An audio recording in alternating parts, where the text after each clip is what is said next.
Today we will talk about prolonged cough in children.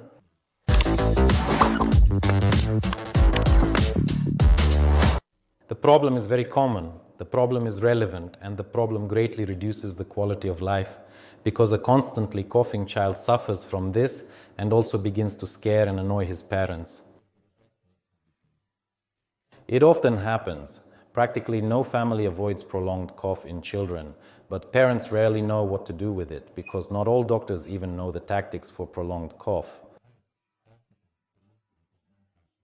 But you parents who care about the immunity and health of your child and decided to watch this video to deal with the problem, you are great.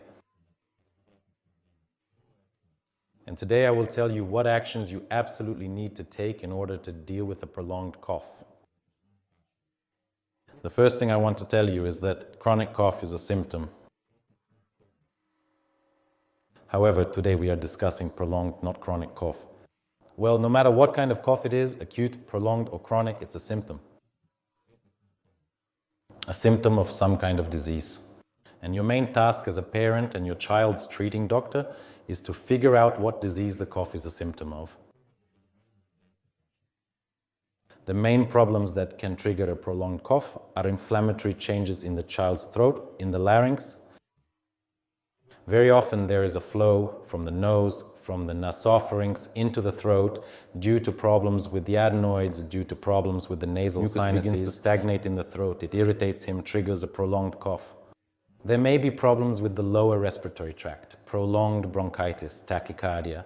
There may be refluxes, throws from the stomach into the esophagus. This irritates the mucous membrane of the throat. There may be a reaction to inhaled air as a hidden allergic process. Many things can trigger a prolonged cough. In general, there are 56 reasons for coughing. Therefore, it can sometimes be simply figured out, but not always. I usually examine my patients step by step. In the first round, I always check the condition of the throat, rule out problems with the adenoids, exclude inflammatory changes in the sinuses in the child if he is older than 6 years old. We always do a chest X-ray to rule out inflammatory diseases of the lower respiratory tract. We involve pediatricians, listen to the lower respiratory tract to rule out tracheitis, bronchitis, pneumonia, and so on. And if we find something in the first round, we definitely prescribe adequate treatment for the disease we found, and then we evaluate the result. If we didn't cope with the problem in the first round, then on the second stage I rule out allergy. I definitely rule out reflux from the stomach into the esophagus. And I rule out problems with the thyroid gland. There can be many rounds of examination, but the most important thing is to go to the end. If a child has a persistent cough or it becomes chronic, it is necessary to try to get to the bottom of it. Because we found the problem, we managed to deal with the cough.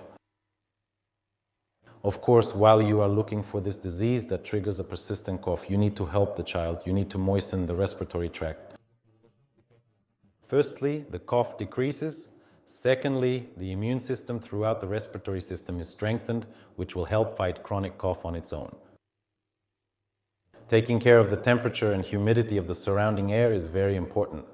In your homes, the air temperature for the normal functioning of the respiratory tract to ensure humidity in the lining leaflets of the immune system, the temperature should be 20 to 22 degrees, no more. Humidity 50 to 60%. If you achieve these results, sometimes the cough goes away immediately after this. Therefore, it is essential to do this. The second essential prescription is inhalations at minimum over a physical solution. When a child breathes in a saline solution using a compressor inhaler or nebulizer, the respiratory tract is moisturized, the cough reflex is reduced, and the local immune system is strengthened. Even a cough at this stage can also pass.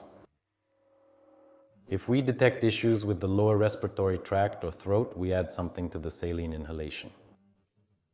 But for starters, you, parents, even before the moment you turn to doctors, can prescribe these inhalations to the child yourself. As a rule, they are absolutely safe and harmless, and all children tolerate them well and easily.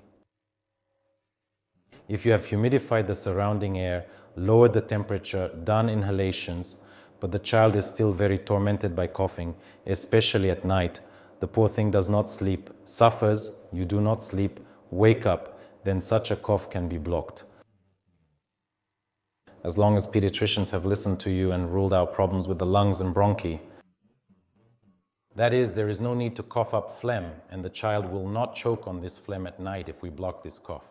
This protracted, nagging, life-disturbing cough can be blocked with special means.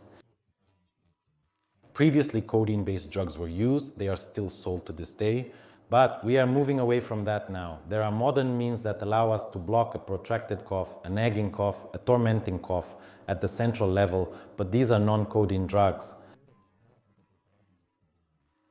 Any pharmacy knows them. They will offer you in a certain assortment. You can buy and use them. At least give these drugs before sleep so that the child sleeps better. Poor sleep in children can negatively impact their immune system. Let's sum up. Cough, a symptom of some disease. It is necessary to find the cause that causes the cough. Until the moment you have identified this cause, you optimize the conditions in your homes, temperature and humidity. And you start doing inhalations. The simplest thing is over a saline solution, or you can also use a salt mineral. And look for the problem. If there are any questions, write in the comments. I wish you health. I wish you to avoid problems with a heavy cough. See you, bye.